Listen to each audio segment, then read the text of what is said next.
Online દવા વેચાણના વિરોધમાં 20મી મેના રોજ દેશવ્યાપી બંધનું એલાન. વડોદરાનું એસોસિએશન આ બંધમાં નહીં જોડાય.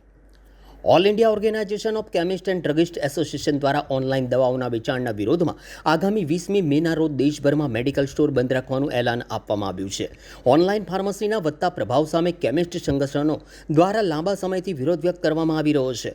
જો કે Vadodara chemist and druggist association આ બંધમાં જોડાશે નહીં તેવી જાહેરાત કરવામાં આવી છે.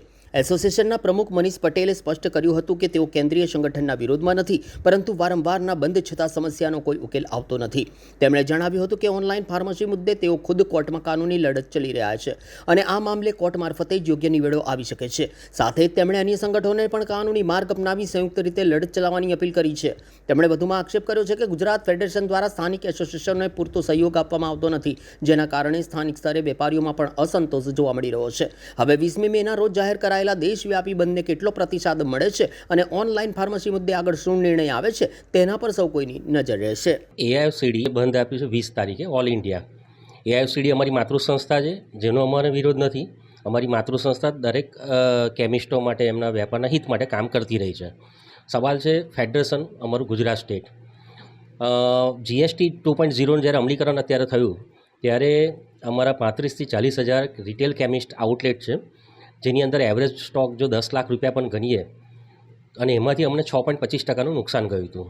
તો રિટેલ કેમિસ્ટોને ઓછામાં ઓછું 220 કરોડ રૂપિયાનું નુકસાન આ જીએસટી 2.0ની અંદર અમે ભોગવ્યું છે, જેની અંદર ફેડરેશન તરફથી પણ અમને કોઈ સહકાર એ રીતે મળ્યો નથી, કંપની તરફથી પણ અમને આ નુકસાનીનું વળતર મળ્યું નથી.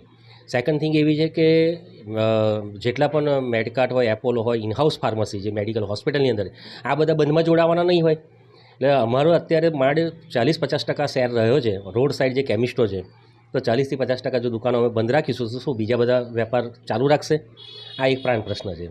ત્રીજી વસ્તુ છે કે આ એસોસિએશન અમે જ વડોદરા એ ચેરિટી કમિશનર હેઠળ કચેરીમાં નોંધાયેલું ટ્રસ્ટ છે. બાકીના ગુજરાતની અંદર કોઈપણ એસોસિએશન જે અનરજિસ્ટર્ડ છે, જેના હોદ્દેદારો મોટાભાગે હોલસેલ વેપારીઓ છે. એટલે રિટેલ કેમિસ્ટની વાચા એનો અવાજ ત્યાં સુધી પહોંચતો નથી. રિટેલ કેમિસ્ટો માટે કામ થતું નથી. આ બંધ અગાઉ પણ 3 વખત આપી ચૂકેલા છે. આ ઓનલાઈન પ્લેટફોર્મ 2013થી કાર્યરત છે એવું મારી જાણકારીમાં છે, અને 2013થી આજે 26 છતાં પણ એ ઓનલાઈન પ્લેટફોર્મ પર દવાઓ વેચાય છે. એની સામે માનનીય ગુજરાત હાઈકોર્ટની અંદર 2022માં મેં પોતે એક કેસ મૂકેલો છે, જેની અત્યારે તારીખ ચાલુ છે, તારીખ પડે છે. તો આ બંધની સાથે સાથે આવા કેસની અંદર એ લોકો સહભાગી થાય ફેડરેશન અને એક પાર્ટી તરીકે મારી જોડે જોડાય તો એ વધારે સારું કહેવાશે. આ સિવાય જે અમારા રિટેલને લગતા ઘણા પ્રશ્નો છે, જો આ બધા પ્રશ્નોને આવરી લેતા હોય તો અમે એક દિવસ નહીં, અમે અઠવાડિયા માટે બંધ પણ આપવા માટે તૈયાર છે. પણ અમારા રિટેલના કેમિસ્ટને આવરી લેતા તમામ પ્રશ્નોનો નિકાલ થવો જોઈએ, અથવા એના પર કંઈક કાર્યવાહી થવી જોઈએ. કાર્યવાહીના અમે મીંડું છે. રિટેલ કેમિસ્ટ સતત આજે રીબાતો જાય છે, જેનો સર્વાઈવ થવું અઘરું છે. અને અત્યારે ગુજરાત રાજ્યમાં કેટલાય રિટેલ સ્ટોર અત્યારે નવા ખુલતા જાય છે, જેની સામે જૂના બંધ થતા ગયા છે. અમારા અસ્તિત્વનો સવાલ છે.